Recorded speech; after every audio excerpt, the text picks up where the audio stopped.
রাতের আধারে যারা সেজদাতে রয়, দু চোখের শ্রুতি নদী যেন বয়।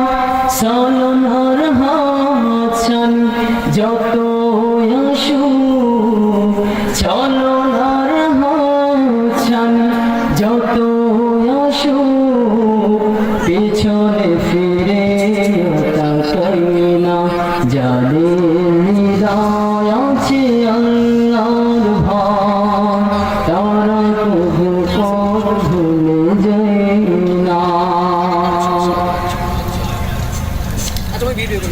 ও দুনিয়ার মুসলমান ইমানদার আল্লাহর গোলাম, খেয়াল করে শুনবেন। রব্বুল আলামিন কোরআন কারীমের মধ্যে বললেন, ইন কুনতুম তুহিব্বুনাল্লাহ ফাত্তাবিউনি ইউহিব্বুকুমুল্লাহ ওয়াল্লাহু ইয়াগফির লাকুম যুনুবাকুম ওয়াল্লাহু গফুরুর রাহিম।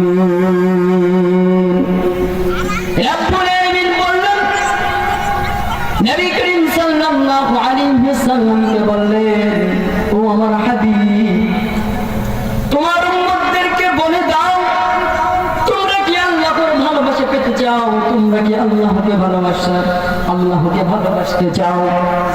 যদি তোমরা আল্লাহকে ভালোবাসো, তবে তোমরা নবীর অনুসরণ করো, নবীর সুন্নাহ মানো, নবীর তরিকা মানো।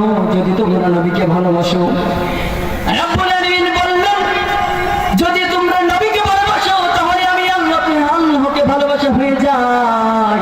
সুতরাং এটার থেকে এটাই বোঝায়, যদি আমরা আল্লাহকে ভালোবাসতে চাই, সর্বপ্রথম কাকে ভালোবাসতে হবে? জোরে বলতে হবে, কাকে ভালোবাসতে হবে? যদি আমরা আল্লাহকে ভালোবেসে থাকি, তবে নবীর সুন্নাহ মানতে হবে, নবীর তরিকা মানতে হবে।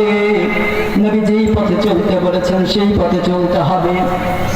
যদি আমরা নবীকে ভালোবাসি, নবীর টুপি সব সময় পৃথিবীর যেই প্রান্তে যাই না কেন, সব সময় নবীর টুপিটাকে মাথায় রাখতে হবে। এটাকেই বলে সুন্নাহ। কি বলে?